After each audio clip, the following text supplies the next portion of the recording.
And let's all rise for the Pledge of Allegiance, please.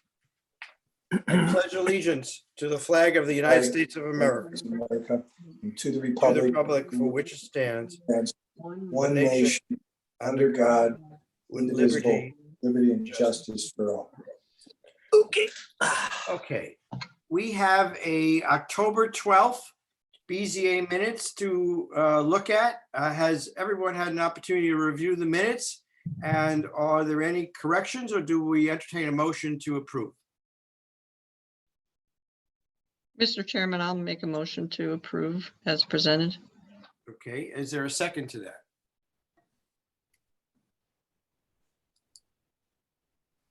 Any second to the, Mr. Chairman, I'll second that motion. thank you, Mr. Peterson. Tom, would you call the roll for the vote? Yes, Sharon Mayer, Yes, Jonathan Peterson, Yes. Daniel Buxa. Yes. Chairman Friedman. Yes. Okay, looking at the, it is approved, the minutes are approved. Looking at the, go back to my list here. Okay, it looks like we have no matters as to a preliminary hearing, but we do have a public hearing today on BZA 21006. Is Mr. Patel present? No, this is the Smoothie King parking variance, and I think at previous meetings, the applicant Parth Patel has requested that the project or the application be tabled until he identifies a tenant that may require that variance. So he is requesting that it again be tabled. All righty, so then that matter has been continued. Mr. Wickland, do we have to have a motion to continue it, or we're okay? He's asked that it be continued. I would say yes. Should we vote on it? Mr. Chairman, I'll make a motion to continue the hearing on BZA 21-006. Do I hear a second to that? Second. Daniel Okay. Buxa. Tom, please call the vote. Okay, I'm just going to note before I take the roll call here that Roland Raffin did enter the Zoom, so I'll be including him on the roll call. Okay, Sharon Mayer, welcome. Hello. Hi, Roland. How are you? Good. How about you, everybody? Nice to see you. good, good. Okay, the vote is for the continuance for BZA 21-006. Sharon Mayer, Yes, Jonathan Peterson, Yes. Daniel Buxa. Yes. Roland Raffin, Yes. Stuart Friedman. Yes. Okay, very good. Thank you. There are no findings of fact to entertain according to my list, but we do have additional items for discussion. The first item is 1100 Franlin Parkway. Who would like to discuss that and address the board? So Stuart, this is an item that was requested by the board, an update on the status of the property at 1100 Franlin Parkway. You may recall that over a year ago, the resident who lives in that house had requested a variance for additional garage spaces. That variance was denied or withdrawn. I don't recall which one, but in any case, it was not approved. Subsequent to that, the resident did apply for a building permit to construct a detached garage, which is what he had sought the variance for. At the time that the building permit was approved, it was noted both in the permit itself and in the application that was given to the town with the contractor's scope of work that the job would include the closure of his attached garage spaces. So that would have been converted into just living space. It was noticed, after the garage was completed that no progress had been made on closing the attached garage. When contacted, the owner stated that they were still waiting on a fence or a gate so that they could access the garage. Well, it was then pointed out to the staff by some members of the BZA that he was in fact using that garage and using so in violation of the zoning ordinance. So the request had been made to just keep the board informed on what was going on with that project. So where we are today is a notice of violation of the zoning ordinance was sent to Michael Dust. I don't have the exact date on that, but that was a little while ago. He responded by actually pulling another building permit to re-side his the house, the single family house, and at the same time close up the garage. So that permit was approved and has been granted. They're now, as of today, according to the contractor, they're waiting on actually the siding for the house to be delivered. It was custom siding or something like that, but the claim, at least at this point, is that because of supply chain issues, they haven't been able to get the siding that they have ordered. So in addition to that, there's another notice of violation which was issued to because he's also has exceeded the maximum lot coverage for accessory structures. So the maximum lot coverage is 900 square feet for all accessory structures combined. And he's with the detached garage, as well as a shed that was pre-existing, he's exceeding the accessory structure maximum by, I think, 45 square feet. So he's also been instructed that he needs to either reduce the size of his shed or, I guess, reduce the size of the garage. I'm thinking that he'll probably choose the shed rather than the garage that he just built. But that's where it is with the town staff. And yeah, it's unfortunate that it's gone on this long, but he hasn't really been the most responsive to our letters and notifications. Are we fining him now? To be honest with you, we were actually informed by our legal counsel that we're unable to fine him for a zoning violation. So the best we can do is actually take him to court and ask the court to issue an injunction to have have either the project brought into compliance or the town can then take action to do it ourselves. So Chairman, through you to Mr. Vanderwood, do you need a motion to authorize that? No, actually, the way that the process would work is that we would do that at the staff level. He would have the opportunity to appeal to the Board of Zoning Appeals, but no action is really required from the board. Thank you. Mr. Chairman, Yes. is that a state law that doesn't allow the town of Munster to fine for zoning violations? Roland, my understanding is the town is working on correcting these problems. And no, there's no state law that prohibits Munster from enforcing its ordinances. But we're working on it. Dave Westland and Nicole are involved with the enforcement, code enforcement things. Now, We're working on it. okay. Now, I can understand there's some supply issues. I think Sharon and I would probably both agree that things are catching up now.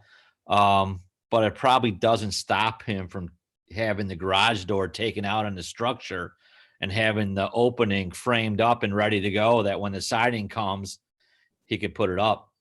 Right, there's nothing preventing him. In fact, I mean, you wouldn't wait, he's going to have to, to chip out the concrete there where the door opening is. I mean, you're not going to want to wait until January to be doing that. So if he doesn't get started on this right away and at least close up the opening, in waiting for the finishing touches on the outside, he's not going to be able to get going on it until March. And also closing off the opening will alleviate the problem of him using the garage there as well. Right. So, have we gotten any feedback from him? Is he just, is he just saying that, he's not gonna do anything until the siding comes in? That was the response from the contractor. So the permit though has a time limit on it, doesn't it? Yeah, it does. Work has to commence within 30 days or else the permit is expired. So, And what authority do you have to, we can deny the renewal of the permit? That's an option, or is that done at the staff level as well? Well, I think we can talk about exactly how to go about this, but if the permit does expire and he's not done any work, then I think the town probably has grounds to say, you're now in violation, you're not making a good faith effort to move forward on the project. You did pull a permit, but you let it lapse without doing anything. Right now, I think we understand that this has been an ongoing thing, but we're sort of, I guess, acting, giving him some benefit of the doubt with respect to, there is an active permit until until that permit is expired. I think we can say he is making progress. how Okay. did that come about with the lot coverage? That's the first I've heard of that. That's actually always been a known issue. In fact, if you were to dig up the old Board of Zoning Appeals staff report, you'll see that that was one of the variances that he had requested. Oh, which okay. was, to exceed the maximum lot coverage of accessory structures. So So was he it about that that. he was supposed to take the shed down, during the construction of the new garage? That wasn't in the scope of work as far as what his contractor was going to do, but he was aware of that. I think he chose to forget that that was an issue. Oh, I okay. can't, I can't, just based on my perceptions of, how this is all gone down, so to speak. It seems like he tends to forget things unless we remind him of those responsibilities very often. So,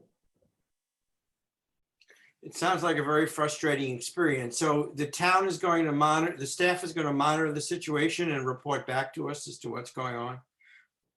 yes, that's what you had asked us to do, so we can do that. Okay. Any other members of the BZA would like to comment on this situation? All right, then we will stay informed and wait to hear what you have to tell us, Tom, okay? Okay. All right. The next item on the agenda is the issue of Jody's King, I believe. Jody's Italian Ice, I should say, and the accident that transpired. Dan Buxer asked for this to be on the agenda. So Dan, would you like to speak about this? Thank you, Mr. Chairman. I think we dodged a bullet that this accident didn't happen on a summer afternoon or summer evening. And, this is like the second or third major accident that happened to a building on that stretch of Calumet Avenue. And I'm just wondering if it would be appropriate for us to reconsider allowing outdoor dining that close to that street. Well, if I remember correctly, when we issued a variance, so do we have the ability, Tom, to change our minds now and reconsider the situation because of this accident? No. Are I you don't think referring to a conditional use permit that was given to Jody's specifically? I don't have the wording of the variance that was done, that we passed at that time. I remember there was a lot of discussion about the concrete blocks at the edge. Maybe Dan can enlighten me as to what we ultimately decided in that variance, if I remember correctly. Excuse me, before we go further, Can someone tell me what happened? Because this is the first I've heard about this accident. Yeah, sure, I can tell you. I think it was at some point last week. I don't remember specifically what day it was, Friday or Thursday maybe. It was about 29th or 30th. I believe that there was an automobile chase scene on Calumet Avenue, and the car that the police was chasing veered into that Jody's Ice building and destroyed it. Right. It was a so drunk driver. The police there stopped was chasing about 1:30 in the morning on Saturday night. Saturday night, and a Munster squad car noticed a car speeding on Calumet Avenue southbound towards Ridge Road. The car turned onto Ridge Road.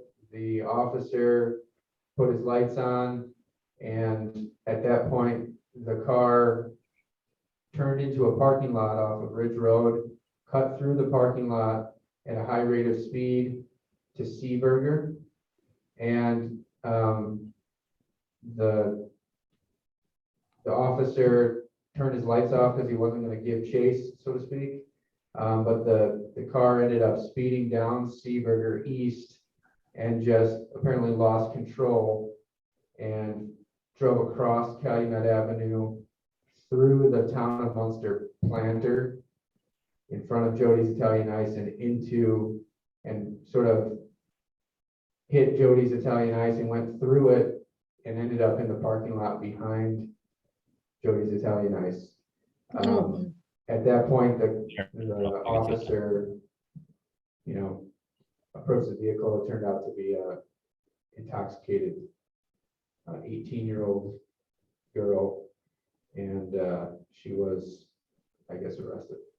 So yeah, it's much destroyed. I spoke with Ron Minaldi this afternoon or this morning about his plans for the building, and he said that he was in the process of submitting a demolition permit, so they plan to demolish the building and for the time being, for the near future, just use it as additional parking for their building to the south. Wow.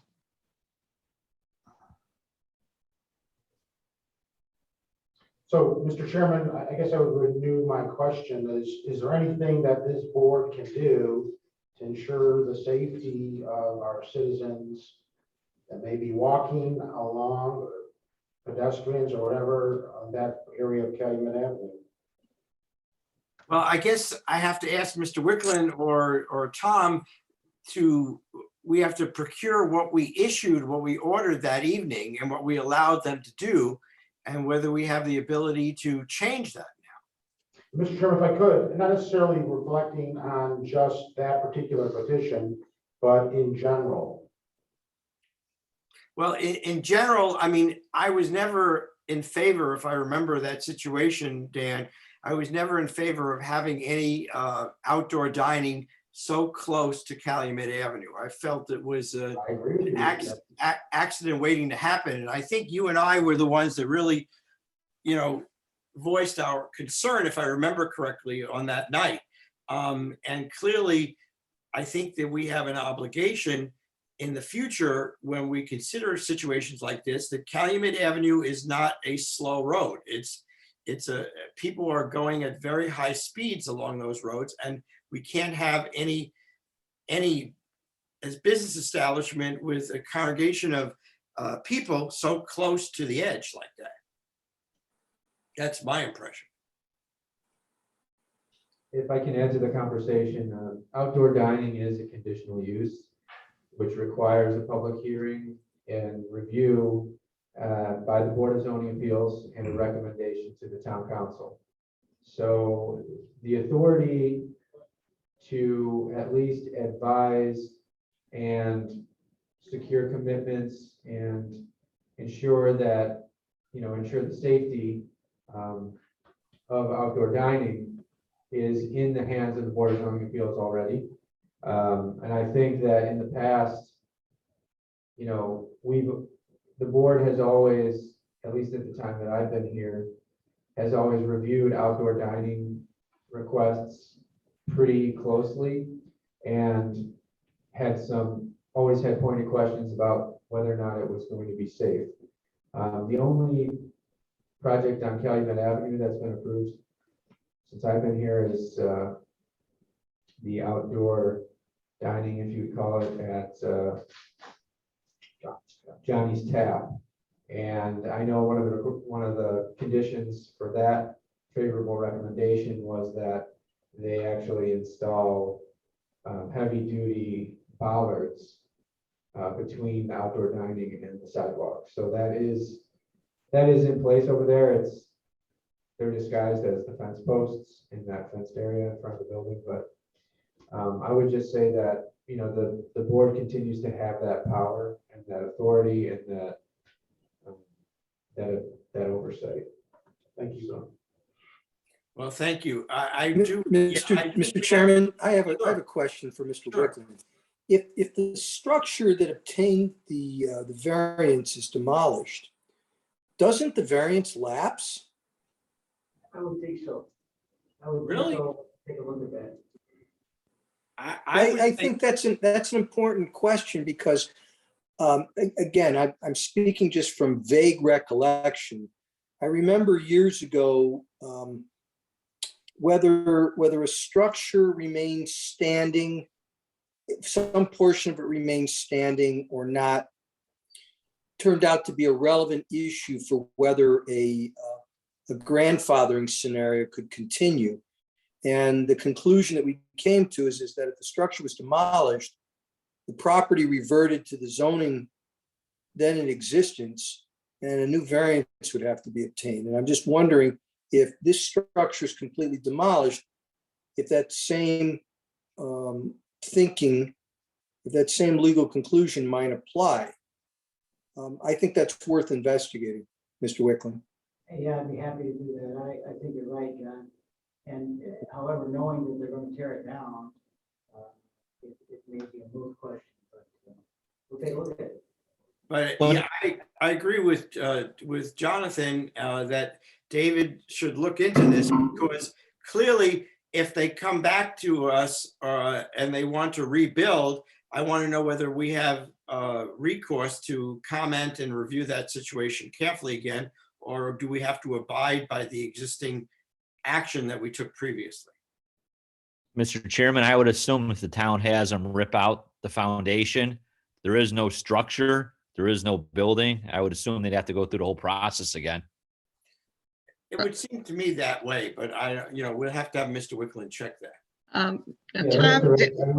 I would just add that one of the, I would add that building and the layout of that entire lot was what you would call legal non-conforming. So it was legal at the time that it was constructed, but if somebody was coming in and wanted to build something like that today, it would not be permitted. So even having it 50% destroyed eliminates that legal non-conforming status, and it just simply becomes non-conforming. So it couldn't have been rebuilt anyway without getting a variance from the Board of Zoning Appeals. So I would say with the complete demolition of the building, as Roland stated, it would be like a brand new development. I mean, it would have to go through the entire development plan approval. If any variances were required, it would come to the Board of Zoning Appeals. Conditional uses, same thing. Okay. So from your conversation that you had a conversation with the property owner, right? Not the leaser. Right. And so it didn't sound like he was, at this time anyway, talking about rebuilding, did it? No, I don't think that he has any interest in rebuilding. Well, as I said, the demolition permit has been submitted to the town, so there are plans to demolish the building. And I don't think anyone, my sense is that he doesn't have a desire to rebuild a tiny little former little gas station pump house or whatever it was. Yeah. So I think if there was a plan to rebuild, it would be something, probably something larger. Okay. Well, I think that answers that for now. we're curious to see what will transpire. Yeah, are there any other items to business that we wish to discuss tonight? Not, I just wanted to let you know I won't be in next month's meeting. Okay. Hopefully you'll be somewhere warm. Key West. Sounds good. I've been there many times. All right. Anyone else have any comments? Otherwise, I'll entertain a motion to adjourn. Mr. Chairman, I make a motion to adjourn. Okay, we have a December 14th meeting. Is there a second to the motion to adjourn? I couldn't hear that. Okay. Dan, okay, very good. Call the vote, Tom, for the motion to adjourn, please. Sharon Mayer, Yes. Jonathan Peterson, Yes. Daniel Buxton, Yes. Roland Raffin, Yes. Stuart Friedman. Yes. All right, very good. Gentlemen and ladies, we are hereby adjourned. All right. I'll see you in January. Happy Nobody Thanksgiving. See ya. Bye. Bye-bye. Bye-bye, everybody.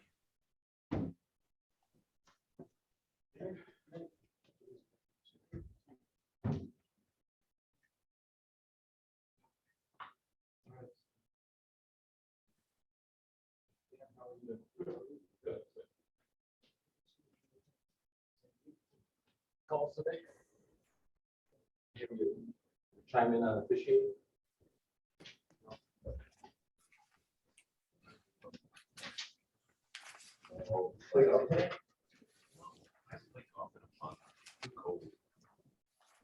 The threshold, 72.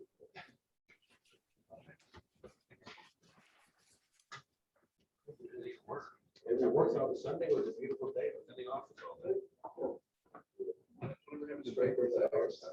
There's no such thing as that. The last 18 months is completely right. Wasn't a Colts game, so what am I gonna do? Go in the office and work. It was Thursday, wasn't it? Yeah, I was there. Really? Yeah, I'm going next Thursday too. You guys got season tickets? I've got a buddy who's got it. And I buy tickets for the next year. I'm going in on half. And all those people that want those PSLs. Who's that? That's a very short. That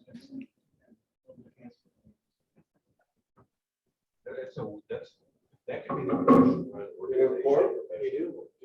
Start at 7:20. Oh, they're here.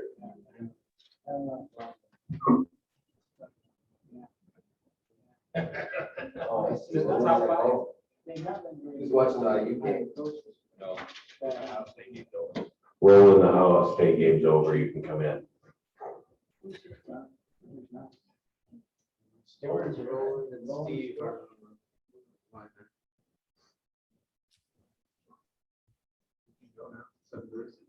All right, I'm calling this meeting of the Munster Planning Commission to order for Tuesday, November 9th, 2021. Set your phones on stun and let's stand for the Pledge of Allegiance, please.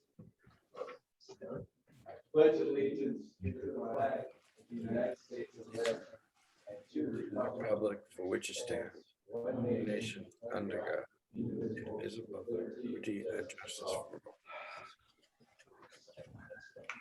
Sure. All right, stun now. Mr. Vanderwood, roll call, please. Counselor Millen appears to be absent. Counselor Gardner, Present. Counselor Tulowitzki.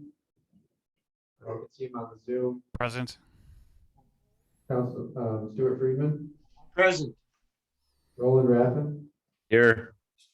Brian Specht, here in person. Chairman Baker. Here, next up is approval of minutes. We'll do them individually. October 12th, 2021, Planning Commission meetings, minutes. Any modifications, changes, motions, what say you? Mr. Chairman, I have reviewed the minutes and find them to be in order, and I move to approve them as presented. The Planning Commission meeting minutes. I can't hear him. Steve, is there any way you can speak a little bit louder? Let me check my audio. Okay. All that fancy equipment shouldn't be too difficult. Confused. Is that working? Can you hear me? Yeah, I can hear you. It's not very loud, but Did he make a motion to approve? I couldn't hear. Yes. he did. Is there a second? I did. I'll second. Any discussion? Either none, Mr. Vanderwood.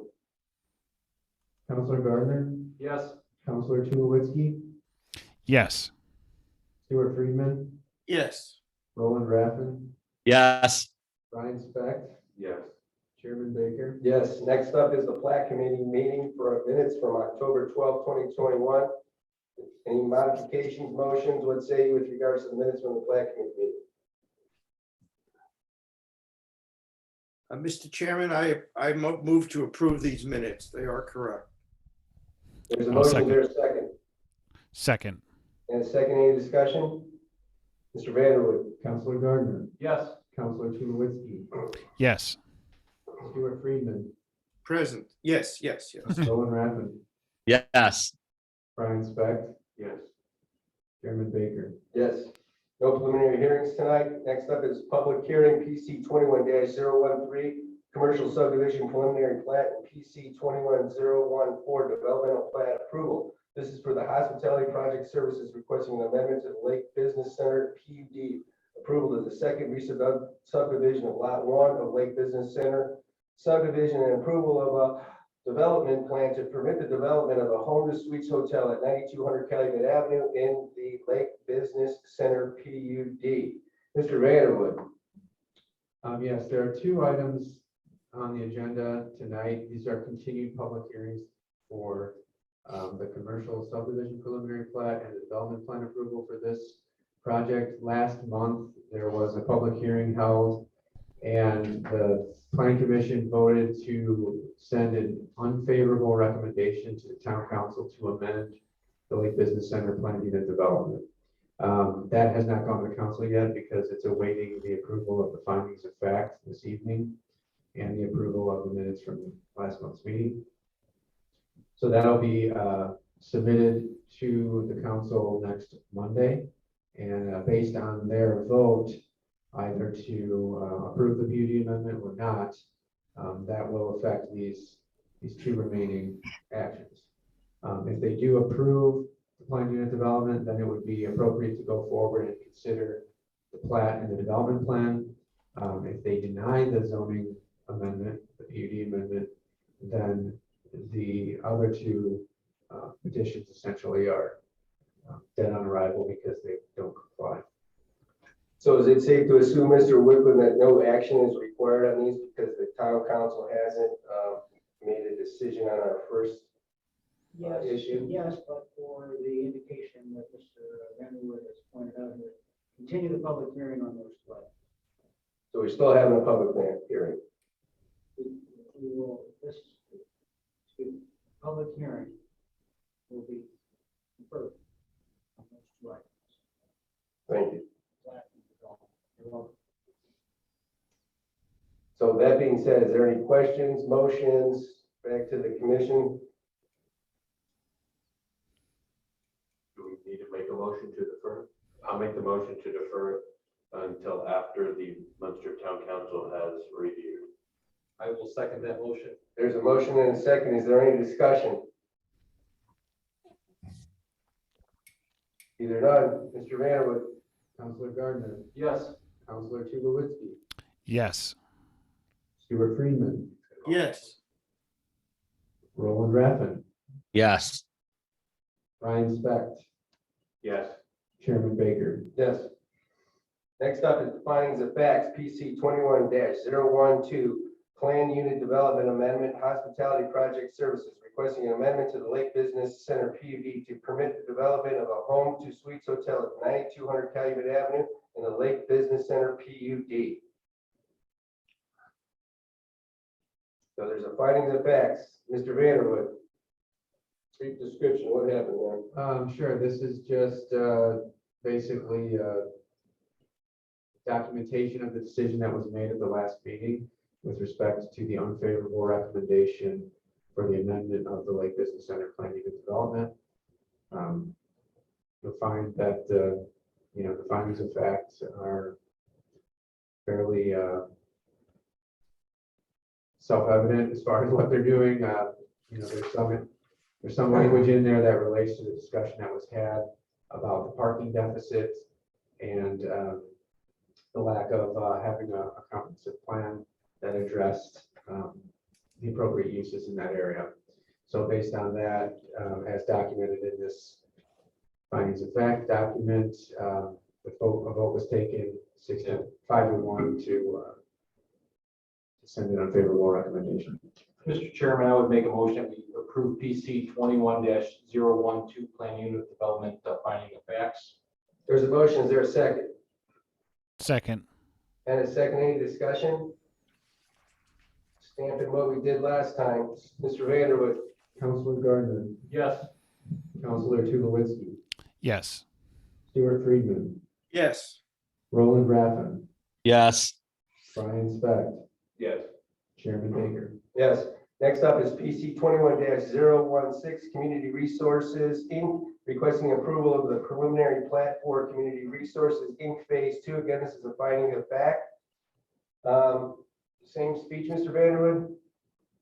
Yeah, pretty much. The only difference I'll say is that with this one, as you may recall, there were a handful of conditions that were placed on the approval, so those are listed in the findings of fact. Thank you. Mr. Chairman, I would make a motion that we approve PC 21-016, the finding of facts for the Community Resource Project. There's a motion. Is there a second? Mr. Chairman, I would move to second that. There's a motion and a second. Any discussion? Either none. Mr. Vanderwood. Councilor Gardner, Yes. Councilor Tulowitzki, Yes. Stuart Friedman, Yes. Roland Raffin, Yes. Brian Specht, Yes. Chairman Baker. Yes. Next up, PC 21-017 Louis Carbonari Enterprises, requesting approval of preliminary plat of the Educate addition to the town of Munster's consolidating 2 residential lots at 8120 and 8128 Castle Drive. What's up with this one, Mr. Vanderwood? Similar to the previous, this is For plat. findings of fact. This was heard by the plat committee That's what I'm looking for. last month after they met after the plan commission meeting, and they approved without public hearing the preliminary plat for this one lot subdivision at 8128 Castle Drive. So this is combining 2 lots into one, similar to what we've done in Westlakes and other places. That's correct. Thank you. Mr. Chairman, I move that we approve the findings of fact. as There's a presented. motion to approve. Is there a second? I'll second that. And a second. Kikuyu Tom. Any discussion? Either none. Mr. Vanderwood. Councilor Gardner, Yes. Councilor Tulowitzki, Yes. Stuart Friedman, Yes. Roland Raffin, Yes. Brian Specht, Yes. Chairman Baker. Yes. All right, move right along. Mr. Wickman, I have a question. Is there any time where we're not going to have to do every roll call vote? What's going to trigger us going back to a voice vote on some of these straightforward things? I don't know what's going to the government. All right, it comes from the governor. All right, thank you. And it ends December 1st, isn't it, Tom, this time around? So we'll see what happens. Only been extended 20 times. 20 times, but December 1st is the next time? It'll be extended to January 1st. Oh. All right, moving right along. Next up is the other business, additional items for discussion. We have PC 21-018 Louis Carbonari Enterprises requesting approval. Can I just read this? Approval of a final plat of the Educate addition to the town of Munster consolidating 2 residential lots at 8120 and 8128 Castle Drive. Mr. Vanderwood. Thank you. As I just mentioned with respect to the findings of fact, this is a one lot subdivision at the north end of Castle Drive, on the corner of Castle Drive and River Drive, here in the recently approved Fairway Edition subdivision. The petition was to consolidate 2 lots into a single lot in order to build a single family home. It was approved. The preliminary plat was approved by the plat committee last month, and it was done without a public hearing. There's a provision in our zoning ordinance and in the state code that allows that to happen. There is an opportunity for interested parties to appeal the decision at the plat committee. We didn't receive any appeals. So now the plan commission is free to approve the final plat. I will say that We have reviewed it. It's a very simple project, similar to what's been done in the past at the planning commission, simply consolidating these two lots. The easements are the same as they were prior to the consolidation, and there are no public improvements to complete or bond for because those were included in the Fairway Edition. So staff would recommend approving the final plat. Thank you. Oh, I'll also mention that Lou Gardner is here and he can present anything if you're interested or answer questions. He did provide this rendering of the proposed single-family home to be built on those lots. Thank you. Mr. Chairman, I would make a motion that we approve the final plat of the edition at 8120 Castle Drive. There's a Mr. motion Chair- to approve. Is there a second? Mr. Chairman, I'll second. And a second, any discussion? Either none, Mr. Vanderwood. Councilor Gardner, Yes. Councilor Tulowitzki, Yes. Stuart Friedman, Yes. Roland Raffin, Yes. Brian Specht, Yes. Chairman Baker. Yes. All right, moving right along. Next regular scheduled meeting, December 14th, 2021. If there's nothing else, we take a motion to adjourn. I'll make a motion to adjourn. Is there a second? So second. And a second. We have to vote on this, Mr. Vanderwood, according to the governor. So could you please do a roll call vote on this? Yes, Councilor Gardner, Yes. Councilor Tulowitzki, Yes. Stuart Friedman, Yes. Roland Raffin, Yes. Brian Specht, Yes. Chairman Baker. No. Thank you, everybody. We'll see you next time. Happy Thanksgiving. Appreciate all your help. Okay, very good. Yeah. Thank you. Bye. Bye-bye, everyone. 2 years. Yes. Start on time too, right? Started on time. Wow, this is like unbelievable. Go home and watch the Kentucky.